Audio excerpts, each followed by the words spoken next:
இன்னைக்கு அநேக சபைகளில் காலையில் 10 மணிக்கு கூட்டினோமா, 1 மணிக்கு முடித்தோமா, இந்நேரம் முக்கால்வாசி தூங்கியிருப்பாங்க. ஆனால் பரவாயில்ல, இந்த சபைக்காக நான் தேவனை துதிக்கிறேன். காலை முதல் இந்நேரம் வரையிலும் அநேகர் இந்த இடத்துல அமர்ந்து கொண்டு இருக்கிறீர்கள். இதற்குண்டான பலனை கர்த்தர் நிறைவாய் தருவாராக. தொடர்ந்து இந்நேரத்திற்கான சில வசனங்களை நாம் தியானிக்க போகிறோம். எத்தனை பேர் சொல்ல முடியும், கர்த்தர் எனக்கு பிரயோஜனமானதை பேசி கொண்டிருக்கிறார் என்று? ஹல்லேலூயா. ஒரு விசை தேவனுடைய ஆவியானவர் நம் நடுவிலே வந்து நம்மோடு கூட பேச முடியாது. ஒரு சின்ன பாடலை மாத்திரம் ஒரு வரி பாடி தேவ செய்திக்குள்ளாய், தேவ பிரசன்னத்திற்குள்ளாய் நம்ம கடந்து போவோம். ஜீவ தண்ணீர் நீரே, தாகம் தீர்க்கும் ஊற்றே, ஆலோசனை கர்த்தரே, என்னை ஆளுகை செய்யும். ஜீவ தண்ணீர் நீரே, தாகம் தீர்க்கும் ஊற்றே, ஆலோசனை கர்த்தரே, என்னை ஆளுகை செய்யும். வாரும் தூய ஆவியே, உம் பிரசன்னத்தை வாஞ்சிக்கிறோ. உம் வல்லமை என்னை நிறைத்து நீராளுகை செய்யும். வாரும் தூய ஆவியே, உம் பிரசன்னத்தை வாஞ்சிக்கிறோ. உம் வல்லமையால் நீராளுகை செய்யோ. ஜீவ தண்ணீர் நீரே, தாகம் தீர்க்கும் ஊற்றே, ஆலோசனை கர்த்தரே, என்னை ஆளுகை செய்யும்.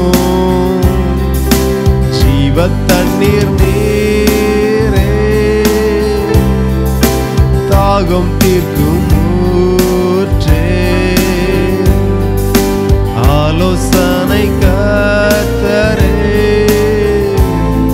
என்னை ஆளுகை செய்யும். வாரும் தூய ஆவியே, உம் பிரசன்னத்தை வாஞ்சிக்கிறோ.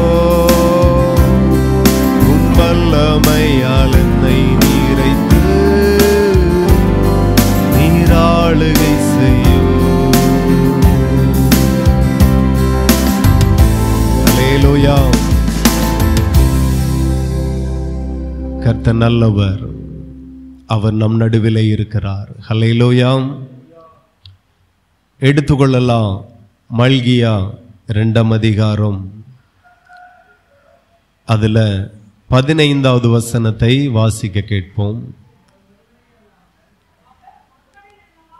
அவர் ஒருவனை அல்லவா படைத்தார், ஆவி அவரிடத்தில் பரிபூரணமாயிருந்ததே, பின்ன ஏன் ஒருவனை படைத்தார்? ஹல்லேலூயா. 2 தலைப்புல நாம தியானிக்க போகிறோம். ஒன்று, கர்த்தர் நம்மை எதற்காக படைத்தார் என்கிறதை நாம தியானிக்க போகிறோம். ஹல்லேலூயா. நம்முடைய ஆண்டவர் இந்த பூமியில எத்தனையோ காரியத்தை சிருஷ்டித்திருக்கிறார், படைத்திருக்கிறார். யாரும் அவர் படைத்ததை பார்த்து சொல்ல முடியாது, இது தேவையில்லாதது, இது பயனற்றது, இதெல்லாம் எதற்கு அப்படின்னு எதை பார்த்தும் சொல்ல முடியாது. யாராகிலும் சொல்ல முடியுமா? கவனிங்க, பேசன்னா மைக் தாரேன். சரி, என்னுடைய நேரம் 1/2 மணி நேரம் தான். அதுக்குள்ளாக என்னெல்லாம் உங்களுக்கு சொல்லித்தர முடியுமோ, நான் தேவனிடத்தில் கற்றது அதெல்லாம் உங்களுக்கு சொல்லி தந்துட்டேன்னா நான் சந்தோஷமா ஊருக்கு போவேன். அல்லேலூயா. சரி, அப்போ தேவன் இந்த பூமியில படைத்த எதுவுமே வீணாக விருதாவாக ஆண்டவர் படைக்கவே இல்லை. அப்படியே ஆண்டவர் மனுஷனை படைத்தார். இந்த பூமியில பல பறவைகளை படைத்தார், பலவிதமான ஊரும் பிராணிகளை படைத்தார், பலவிதமான விலங்குகளை படைத்தார், நீந்துகிற ஜந்துகளை படைத்தார். இதெல்லாம் நாம் அறிந்திருக்கிறோம். ஆனால் நம்மளை எதற்கு படைத்தார்? நான் உங்கள்கிட்ட கேட்குறேன், நீங்கள்லாம் எதுக்கு பிறந்திருக்கிறீங்க? அடிக்கடி நம்ம பெற்றோர்கள் நம்மளை பார்த்து சொல்லுவாங்க, ஒன்னெல்லாம் போய் நான் பெற்றேன் பாரு, பிள்ளையை பற்றதுக்கு 2 தென்னை மரத்தை வச்சா கூட நல்லா இருந்திருக்கும் அப்படின்பாங்க.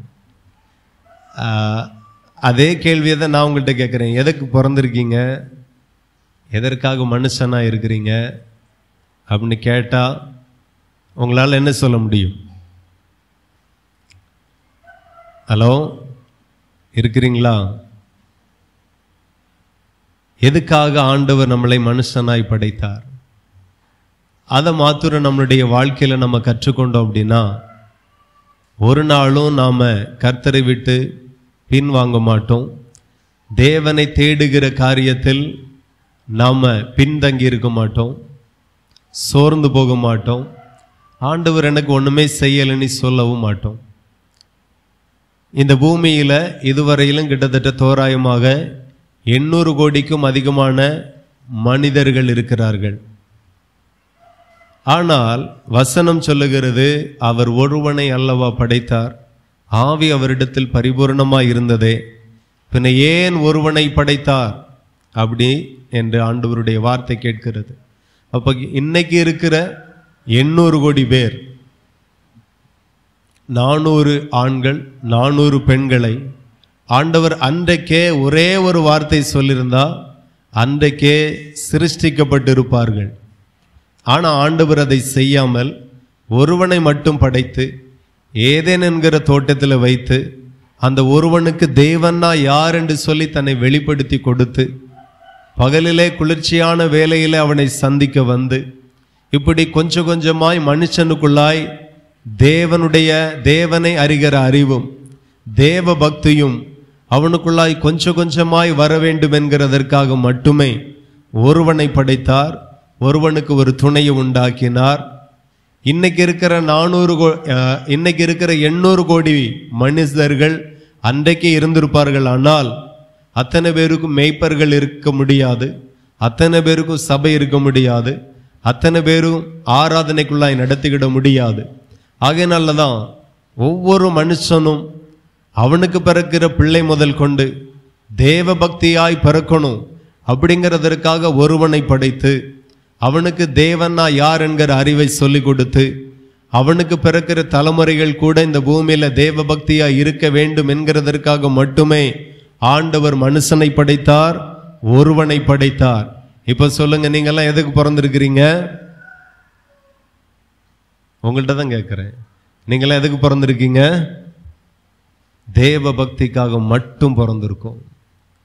ஆண்டவர் ஒரு தேவ பக்தியை ஒரு மாட்டினிடத்தில் எதிர்பார்க்கல, ஒரு பாம்பினிடத்தில் எதிர்பார்க்கல. சினிமாவில் வேணா எடுப்பாங்க, மாடு தேவ பக்தியா இருக்கிற மாதிரி, பாம்பு தேவ பக்தியா இருக்கிற மாதிரி. ஆனா நிஜத்துல தேவன் மாடுனிடத்துல, ஆடுனிடத்துல, பறவைனிடத்துல தேவ பக்தி எதிர்பார்க்கல. அது துதிக்கணும், அது ஆராதிக்கணும், அது ஆலயத்துக்கு வரணும்னு எல்லாம் ஆண்டவர் எதிர்பார்க்கல. நீங்களும் நானும் ஆராதிக்கிறதையே பரலோகம் விரும்புகிறது. கரங்களை தட்டி தேவனை மகிமைப்படுத்துங்க. தேவ பக்தி என்கிறது மனுஷ குலத்திற்கே சொந்தமானது. அல்லேலூயா. நீங்கள்லாம் எதற்காக படைக்கப்பட்டிருக்கிறீர்கள் என்றால் ஆண்டவர் சொல்லுகிறார், இந்த ஜனத்தை எனக்கென்று ஏற்படுத்தினேன், இவர்கள் என் துதியை சொல்லி வருவார்கள் என்று ஆண்டவர் சொல்லி இருக்கிறார். நீங்க தான் தேவனை துதிக்கணும், நீங்க தான் தேவனை ஆராதிக்கணும், நீங்க தான் தேவனுக்கு ஊழியம் செய்யணும், நீங்க தான் கர்த்தருக்கு கொடுக்கணும், நீங்க தான் தேவனுடைய சபையை கட்டணும், நீங்க தான் தேவனுடைய ஊழியத்தை செய்யணும், சீசர்களாய் மாறணும், மிஷனரிகளாய் மாறணும். எல்லாமே நாம தான். இந்த தேவ பக்தி என்கிற சொத்து நமக்கு மட்டுமே சொந்தம். அல்லேலூயா. இன்னைக்கு பதிலுக்கு நாம் என்ன நினைக்கிறோம்? அநேக வாலிபர்கள் ஆண்டவர் தேடினேன், எனக்கு என்ன கிடைச்சி, என்ன தருவார், நான் எதுக்கு தேடணும், நான் விரும்பினது எனக்கு கிடைக்கல, நான் எதிர்பார்த்தது கிடைக்கல, எதிர்பார்த்த படிப்பு கிடைக்கல, எதிர்பார்த்த மார்க் கிடைக்கல. ஹலோ, எதிர்பார்த்தது என்ன கிடைக்கல? மார்க் கிடைக்கல. கரெக்டு தானே? சரி, கவனம் இங்கே இருக்கப்போ. சரி, அப்போ எதிர்பார்த்த மார்க் கிடைக்கல, எதிர்பார்த்த வாழ்க்கை கிடைக்கல, எதிர்பார்த்த வேலை கிடைக்கல, எதிர்பார்த்த வெளிநாட்டு பிரயாணங்கள் எனக்கு வாய்க்கல.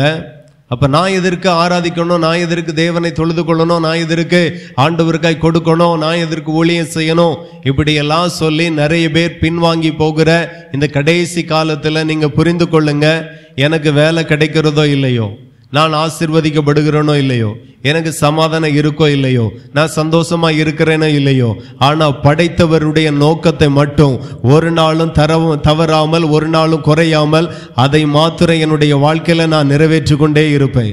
எத்தனை பேர் ஒப்பு கொடுக்கிறீர்கள்? என்ன நடந்தாலும் நீங்க விரும்பினது கிடைக்கட்டும், கிடைக்காம போகட்டும், அதை பத்தி பிரச்சனை இல்லை. ஏன்னா ஆண்டவரால நாம படைக்கப்பட்டு இருக்கிறோம்.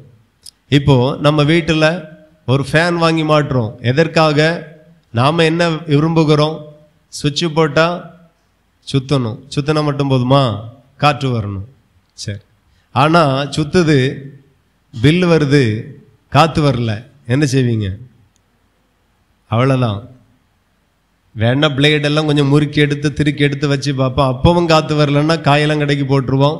பின்ன அங்கே போனோன்னு தெரியும், இரும்பு வேற, ஆணி வேற, அதில் இருக்கிற பெயிண்டிங் வேற, எல்லாம் ஆக்கு வேற, ஆணி வேற பிரித்து கலத்தி வச்சிருவான். ஆண்டவர் உருவாக்குகிறவரும் அழிக்கிறவருமாய் இருக்கிறார். அது அவருக்கு லேசான காரியம். அப்போ என்ன ஆண்டவர் படைத்திருக்கிறார், என்னிடத்துல தேவ பக்தி எதிர்பார்க்கிறார். நான் அதை செய்யலைனா என்னுடைய நிலைமையும் ஃபேனை விட மோசமாயிரும். ஸோ ஒண்ணு புரிஞ்சுக்கோங்க, நீங்க நித்தமும் தேவனை தேடுங்க. அதற்காக தான் நீங்க படைக்கப்பட்டு இருக்கிறீங்க. நித்தமும் பாடுங்க. சில பிள்ளைகளுக்கெல்லாம் ஞாயிற்றுக்கிழமை தான் பைபிளை தூக்கணும், ஞாயிற்றுக்கிழமை தான் ஜபிக்கணும், ஞாயிற்றுக்கிழமை தான் பாடணும். ஸ்கூல் போச்சில் முழங்கால் படிட்டு ஜெபம் பண்ணிட்டு போனா அப்படியே எரிச்சலாக வருது நிறைய பிள்ளைகளுக்கு. பைபிளை படி, ஒரு நாள் ஒரு காகிலும் பைபிளை திறந்து வாசி அப்படின்னா நிறைய பேருக்கு வருத்தமாக இருக்கு. எத்தனை பேருக்கு வருத்தமாக இருக்கு? அல்லேலூயா. டெய்லி ஜபிக்கிறீங்களா? கை தூக்கி காண்பீங்க. நான் டெய்லி ஜெபம் பண்ணுவேன். அவ்வளோதான். சரி, இதுக்கு மேலே தூக்காதுங்க, பரிதாபமாக இருக்கு. ஸ்ட்ராங்கா தூக்கக்கு நான் என்ன சொல்றேன், உங்களை படைத்த நோக்கமே இதுதான். நீங்க ஜபிக்கணும், நீங்க துதிக்கணும், நீங்க ஆராதிக்கணும், நீங்க பாடணும், தேவனை மகிமைப்படுத்தணும். இந்த ஒரே ஒரு நோக்கத்திற்காக தான் தேவன் உங்களை படைத்திருக்கிறார். ஆனா உங்களுக்கு அதுக்கு மட்டும் நேரம் இருக்காது, மித்த எல்லாத்துக்கும் நேரம் இருக்கும், வேற எல்லாருக்கும் நேரம் இருக்கும். நமக்கெல்லாம் ஒரு விஷயம்னாக்கி ஃபோன் பண்ணி ஃபோன் போட்டு பேசுவோம். இதுக்கு இருந்து சேட் பண்ணிட்டு இருக்கோம், ABCD அப்படின்னு. நான் சில பிள்ளைகள்கிட்ட கேட்பேன், எதுக்கு சேட் பண்ணிட்டு இருக்கா, ஃபோன் பண்ணி பேச தொலைய வேண்டியதானே, நேரம் அவ்வளோ இருக்குதா உனக்கு அப்படின்னு. யாருக்கும் தெரியக்கூடாதான், எல்லாத்துக்கும் நேரம் இருக்கு. ஆனால் ஒரு அரை மணி நேரம் ஜெபம் பண்ண, ஒரு மணி நேரம் ஜெபம் பண்ண நேரமே இல்லை. சேனல் பார்க்க நேரம் இருக்கு. படைத்த தேவனுடைய சித்தத்தையும் விருப்பத்தையும் அவருடைய எதிர்பார்ப்பையும் நாம நிறைவேற்றி கொடுத்தால் நாம எதிர்பார்க்கிறதற்கு மேலாக அவர் நமக்கு செய்வார். எத்தனை பேர் நம்புறீங்க? ஆமா, நம்ம இன்னைக்கு நிறைய பேர் அதை செய்யறதில்லை. தேவனுடைய பிள்ளைகள் புரிந்து கொள்ளுங்க, நான் இந்த பூமியில எதற்காக படைக்கப்பட்டேன் அப்படின்னா தேவ பக்திக்காக மட்டுமே படைக்கப்பட்டு இருக்கிறேன். ஆகையினால நான் ஒவ்வொரு நாளும் தேவ பக்தியாக தான் வாழுவேன், தேவனுக்கு பிரியமாக தான் வாழுவேன் என்கிற ஒரு மனநிலை உங்களுக்குள் வருவதாக, உங்க சிந்தையினால் இந்த வார்த்தைகள் பதிக்கப்படுவதாக ஆணித்தரமா. அதுல இருந்து தேவ பக்தியிலிருந்து பின்வாங்கவே மாட்டேன் என்கிற ஒரு உறுதி எடுங்க. இது சின்ன பிள்ளைகளுக்கு மாத்திரம் பொருந்தாது, பெரியவர்களுக்கும் இதை சொல்லுகிறேன். தேவ பக்திக்காக படைக்கப்பட்டு இருக்கிறீர்கள்.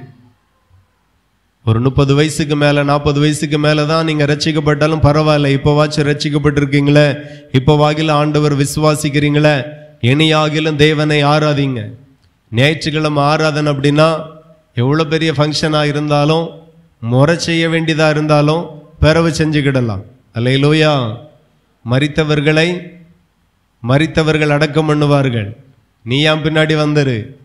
அப்போ நாம நின்று செய்ய வேண்டிய முறையை கூட ஆண்டவருக்காக விட்டு கொடுத்து, கர்த்தருக்காக நாம செய்ய வேண்டிய முறைகளை முன்னுரிமைப்படுத்தி முக்கியத்துவம் படுத்தி செய்து கொடுப்போம்.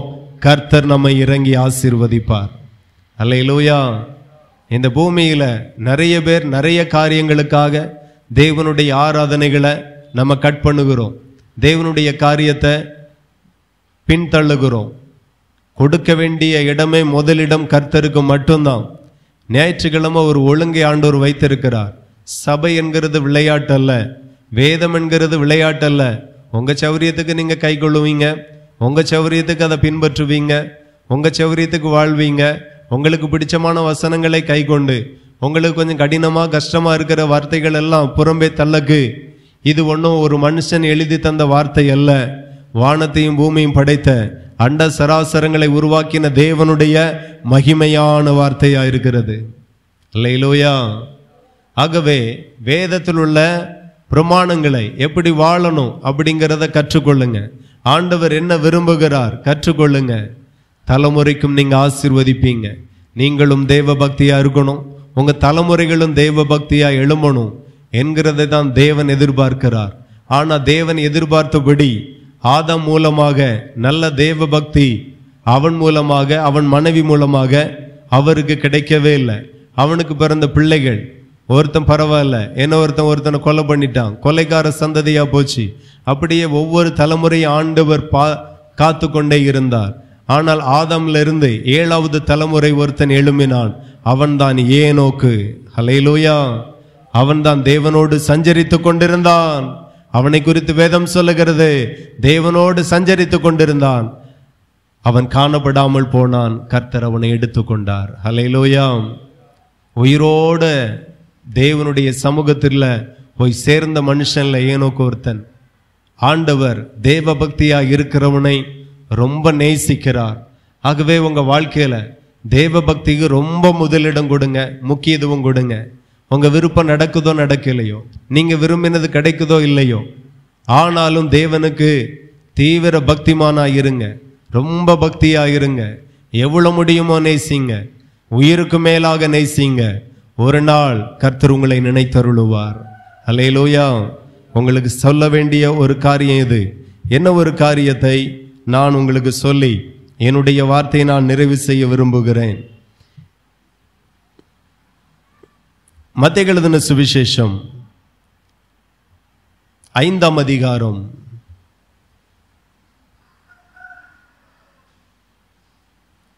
'ஜீசஸ்'. இந்த பகுதி மலை பிரசங்கம் என்று சொல்லுவார்கள், எல்லாருக்கும் தெரிந்த வேத பகுதி. நான் உங்கள்கிட்ட சொல்லுகிறேன், இந்த பூமியில நீங்கள் ஆசீர்வாதமாய் இருக்க வேண்டுமே ஆனால் மலை பிரசங்கத்தை அதிகமாய் வாசித்து, அதிகமாய் தியானித்து, அதிகமாய் புரிந்து கொள்ளுங்க. நீங்க அந்த பூமியில ரொம்ப ஆசீர்வாதமாய் இருப்பீங்க. அல்லேலூயா. ஆசீர்வாதம் என்கிறது நாம நினைக்கலாம், அவன் நல்லா இருக்கிறதற்கு அவங்க அப்பா காரணம், நல்ல சம்பாத்தியம், நல்ல கவர்மெண்ட் வேலை, அப்படிதான் நிறைய பேர் நினைக்கிறீங்க. அவனுக்கு என்னப்பா கவர்மெண்ட் வேலை, நம்மளே மாதிரியா மணி அடிச்சான் சம்பளம் மாதிரி. அவனுக்கு என்னப்பா வெளிநாட்டில் இருக்கிறாங்க, மாசம் 2 லட்சம் ரூபா சம்பளம்.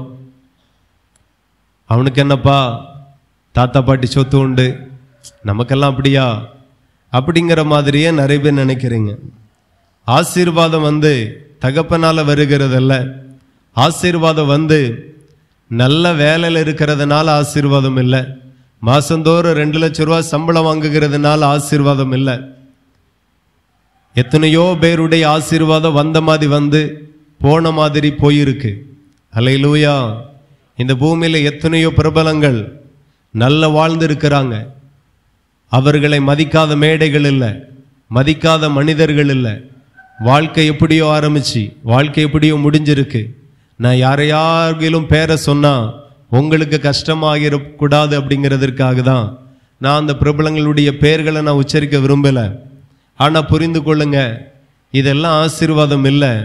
மெய்யான ஒரு ஆசீர்வாதம் என்ன அப்படின்னா எங்கேருந்து வெளிப்படும் அப்படின்னா, சிலர் நினைக்கிறாங்க நல்லா ஜெபித்தா ஆண்டவர் நம்மளை ஆசீர்வதிப்பார். அது என்னதான் உண்மைதான், ஆனால் உண்மை இல்லை.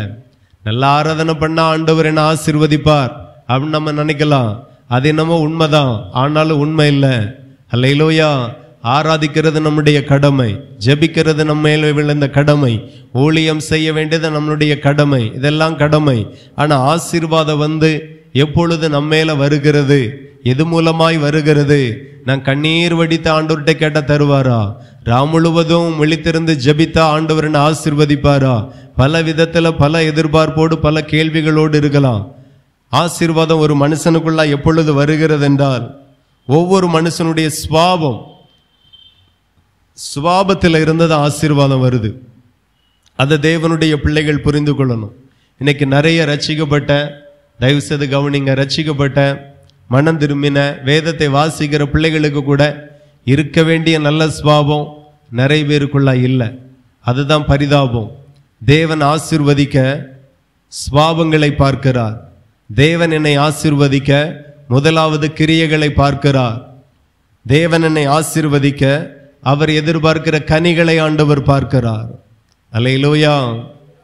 அப்ப ஆண்டவர் விரும்புகிற எதிர்பார்க்கிற சுவாபங்கள் கனிகள் என்னோட வாழ்க்கையில இல்லை அப்படின்னா என்னை ஆசீர்வதிக்க அவர் ரொம்ப யோசிக்கிறார். ஆசீர்வதிப்பார்னு எல்லாம் சொல்ல மாட்டேன். நீங்க நல்லா கவனிங்க. உங்க பிள்ளைகள் தான், ஆனா 5 வயசு தான் ஆகுது. அதை நம்பி 1 லட்சம் ரூபாய் நீங்க கொடுப்பீங்களா? யார இருக்கீங்க? கொடுக்கவே மாட்டீங்க. விவரமா இருக்கீங்க பாருங்க. அப்போ ஒரு நல்ல கர்த்தருக்குள் பலப்படாத, கர்த்தருக்குள் வளராத, கர்த்தருக்குள் பலப்பட்டு வளர்ந்து ஆண்டவருக்காக நிற்கிற ஒரு மனுஷனை ஆண்டவர் அறிவார். ஆண்டவருக்காக வைராக்கியம் பாராட்டுகிற, ஆண்டவருக்காக வசனத்தின்படி உறுதியாய் நிற்கிற, வசனத்தை கைக்கொள்ளுகிற அந்த மனுஷனை ஆண்டவர் நம்பி எதையுமே கொடுப்பார். எங்களை உண்மை உள்ளவர்கள் என்று இந்த கனமான ஊழியத்திற்கு எங்களை ஏற்படுத்தி இருக்கிறார். நாங்கள் இந்த ஊழியத்திற்கு 100% உண்மை உள்ளவர்களாக இருக்கிறோம். அல்லேலூயா. அதெல்லாம் ஆண்டவர் பார்க்கிறார். சும்மா இத்தனை பேர் மத்தியில் உங்க பிரதரை நிக்க வைக்க மாட்டார். இத்தனை பேர் மத்தியில் என்ன நிக்க வைக்க மாட்டார்? தகுதியை பார்க்கிறார், சுவாபங்களை பார்க்கிறார். அசுத்தமான பாத்திரத்தை அவர் பயன்படுத்துகிறது கிடையாது. ஆனா சுத்தமான பாத்திரத்தை ராஜ விருந்து என்கிற மேடையில் அவர் வைத்து அலங்கரிப்பார். நான் சுத்தமாயிருந்தா என் வாயோடு இருந்தவர் பேசுவார். நான் சுத்தமாயிருந்தா எனக்குள்ளாயிருந்தவர் கிரியை செய்வார். அப்போ சுவாபங்கள் மூலமாக தான் ஆசீர்வாதம் வருகிறது என்கிறதற்கு சாட்சியாக, அடையாளமாக ஒரு சில வசனத்தை நாம் இதில் வாசிக்க போகிறோம். சாந்த குணமுள்ளவர்கள் பாக்கியவான்கள், அவர்கள் பூமியை சுதந்தரித்துக் கொள்ளுவார்கள் என்று மத்தேயு 5:5 நம்ம வாசிக்கிறோம். அப்போ ஒரு மனுஷன் இந்த பூமியில ஒரு ஆசீர்வாதத்தை சுதந்தரிக்கிறான் அல்லது பூமியே சுதந்தரிக்கிறான் அப்படின்னா அதுக்கு முதல் அடிப்படை தகுதி என்ன அப்படின்னா சாந்த குணமா இருக்கணும். சாந்த குணமா இருந்தாலே நீ பாக்கியவான் என்று ஆண்டவர் சொல்லுகிறார். சாந்த குணமுள்ளவர்கள் பாக்கியவான்கள். அப்போ ஒரு மனுஷனுடைய ஆசீர்வாதம் அவனுடைய உழைப்பில் அல்ல, அவனுடைய பிரயாசத்தில் அல்ல, அவனுடைய சுவாபத்தில் இருக்கிறது. உங்களுடைய சுவாபத்தில் நீங்க சாந்த குணமா இருப்பீர்கள் ஆனால் இந்த பூமியை சுதந்தரித்துக் கொள்ளும்படி கர்த்தர் கிருபை தருவார். எத்தனை பேருக்கு புரியுது? அல்லேலூயா. இந்த பூமியை சுதந்தரிக்கணும் எத்தனை பேர் விரும்புறீங்க?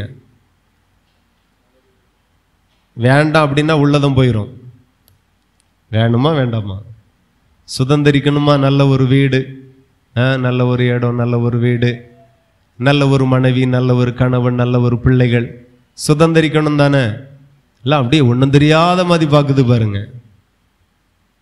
எத்தனையோ பேர் இவைகளுக்காக இயங்குகிறார்கள். நல்ல வீடு இல்லை, நல்ல மனைவி இல்லை, நல்ல கணவன் இல்லை, நல்ல பிள்ளைகள் இல்லை.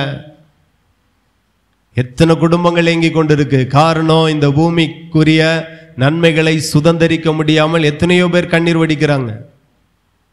நல்ல உறவுகள் இல்லை, நல்ல சபைகள் இல்லை, நல்ல ஊழியக்காரன் இல்லை, நல்ல செல்வங்கள் இல்லை, நல்ல ஐஸ்வர்யங்கள் இல்லை. எத்தனையோ பேர் ஏங்குகிறார்கள். அடுத்தவங்க வாழுகிற வாழ்க்கையை பார்த்துட்டு ஏங்குகிறார்கள்.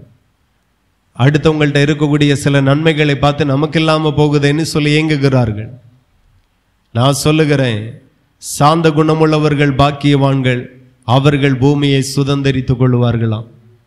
வாலிப பிள்ளைகள், சிறு பிள்ளைகள், பெரியவர்கள் புரிந்து கொள்ளுங்க, சுபாவத்தில் தான் நீங்க பாக்கியவானாக இருப்பீங்க. சுபாவம் ரொம்ப முக்கியம். சுபாவம் சரியில்லைன்னா இந்த பூமியில எந்த நன்மையும் நீங்க சுதந்திரிக்க முடியாம போயிரும்.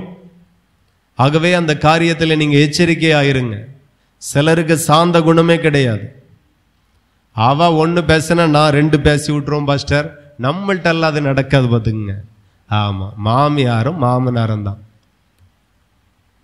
வீட்டுக்காரரும் புருஷனும் தான். எவனா இருந்தா எனக்கு என்ன, நம்மள்ட்ட அதெல்லாம் நடக்காது. சில ஆட்கள்லாம் வக்கீலாக வேண்டிய ஆட்கள் நீங்க எல்லாம் இங்க வந்து உட்கார்ந்துருக்கிய. எங்க இருந்து தான் பதில வச்சிருப்பாவளோ தெரியல. நம்மள்ட்ட ஒரு காரியத்தை கேட்டா யோசிச்சு சொல்றது 10 நிமிஷம் ஆகும். அதுக்கு இந்த ஆள்கிட்ட ஒன்று கேட்டு பாருங்க, கட்ட கட்ட கட்ட கடன்னு சொல்லுவாங்க. நல்ல திறமைகள் இருக்கு, பயன்படுத்திக்கோங்க. ரொம்ப சாந்தமா. சில ஆட்கள் எல்லா விஷயத்திலையும் தலை போட்டு கொள்றது. பக்கத்து வீட்டில் சண்டை நடந்தாலும் இது ஆள் போய் நிற்கிறது. அவங்களோட சேர்ந்த ஏத்த பார்ட்டிக்கிட்ட சண்டை போட, என்ன எங்க ஊருக்கார ஆட்க சப்போர்ட்டுக்கு போறது. சாந்த குணம் ரொம்ப முக்கியம். ஒரு கணத்தில் அறிந்தால் என்னது, ஒரு கணத்தில் அறிந்தால் சாப்பிட்டீங்க தானே, சொல்லலாம்ல. பீஸ் கிடைக்கலையா, சரி சொல்லுங்க. ஒரு கணத்தில் அறிந்தால் மறுகணத்தை திருப்பி கொடுக்கணும். எனக்கு என்னமோ கேட்குதுன்னா, ஒரு பிளேட் சாப்பிட்ருக்கோம், என்ன ஒரு பிளேட் கிடைக்குமான மாதிரி எனக்கு கேட்குது. கிடைக்கும். சாந்த குணம். இயேசு கிறிஸ்துவை அறைந்தார்கள், திராணி இருந்தது. அறைந்தார்கள், திராணி இருந்தது. ஒரே ஒரு வார்த்தை சொன்னா அக்கினி இறங்கி இருக்கும். ஒரே ஒரு வார்த்தை சொன்னா ஒரு பட்டாளமே வந்திருக்கும். தூதர் கூட்டத்தை பிதாவானவர் அனுப்பியிருப்பார். அமைதியாயிருந்தார். அடிக்கப்படுகிறவனுக்கு முன்பதாக வாய் திறவாத ஆட்டுக்குட்டியை போல அமைதியா இருந்தார். இன்னைக்கு எல்லா இடத்திலையும் பேசிட்டு வாயினால தவளை தன் வாயினால கெடும். இங்க இருக்கிற நிறைய விசுவாசிகளும் எதுல கெட்டாங்களோ இல்லையே, வாயினால 100% கெட்டுற மாதிரி நிறைய சபைகள் இருக்கு. வாயின் வார்த்தைகள். நிறைய குடும்பத்துல பிரச்சனை. நான் என்ன சொல்றேன்னா, சாந்தமா இருந்தாலே குடும்பத்துல பிரச்சனையே வராது. அல்லேலூயா. அதுவும் பெரியோர்களுக்கு தாழ்மையா சொல்லுகிறேன், வயசானவர்களுக்கு, ரிட்டையர்ட் ஆனவங்களுக்கு, மகன் வீட்டில் இருந்தாலும் சரி, மகள் வீட்லேயும் இருந்தாலும் சரி. நமக்கு ரிட்டையர்ட் ஆகி போச்சு, வேலை பார்க்குற இடத்துல நம்மளை வேண்டான்னு சொல்லியாச்சு, அப்படி தானே. அங்கேயே நமக்கு வேலை இல்லை, வீட்டுக்கு போங்கன்னு அனுப்பியாச்சு. இனி இப்போ வந்து உட்கார்ந்துருக்கோம் மகன் வீட்டில், மகா வீட்டில். அமைதியாக இருங்க. அல்லேலூயா. அமைதியாக இருங்க. உங்களுக்கு நிறைய தெரியும், நிறைய அனுபவம் இருக்கு. புகுத்தாதுங்க மகனுக்குள்ளால், மருமகளுக்குள்ளாய் புகுத்தாதுங்க. நம்ம வாழ்ந்த வாழ்க்கை வேற, இன்னைக்கு இருக்கிற தலைமுறை வாழ்ந்து கொண்டு இருக்கிற வாழ்க்கை வேற. நம்ம ஒவ்வொரு ரூபாயா ஒவ்வொரு பைசாவா மீதி எடுத்தோம். இங்க அப்படியெல்லாம் இல்லை. மாசந்தோறும் 10,000 ரூபாய் கடன் வாங்கி செலவழிப்பாங்க. தப்பு தான் தெரியுது, அமைதியா இருங்க. நீங்க சொல்லி கேட்க போறாவெல்லாம் என்ன. நிறைய வீட்டில், ஒரு வீட்டில் என்ன பிரச்சனைனா, மகனுக்கு திருமணம் முடிஞ்சிருக்கு, மருமக வந்திருக்கா, 1 மாசம் ஆச்சு, திருமணம் முடிஞ்சு 2 மாசம் ஆச்சு. மகனுக்கு சம்பளம் வந்த உடனே மனைவி கண்ணை கட்டுவா, போமா மெரினாக்கு போமா, கன்னியாகுமரிக்கு போமா அப்படின்ட்டு. சரி இவரும் சரி பக்கம் தானே, கழுத போயிட்டு வரும் அப்படின்னு சொல்லி ஒரு 2,000 ரூபாய் பேக்கெட்டில் எடுத்து வச்சுட்டு இதுக்கு கூட்டு போக்கு பைக்கை ஸ்டார்ட் பண்ண மாமியார் வந்து நிற்கும். மாமனார் எல்லாம் எங்கே போகிறா அப்படின்னு உள்ளே இருந்து அவர் குரல் கொடுப்பார்.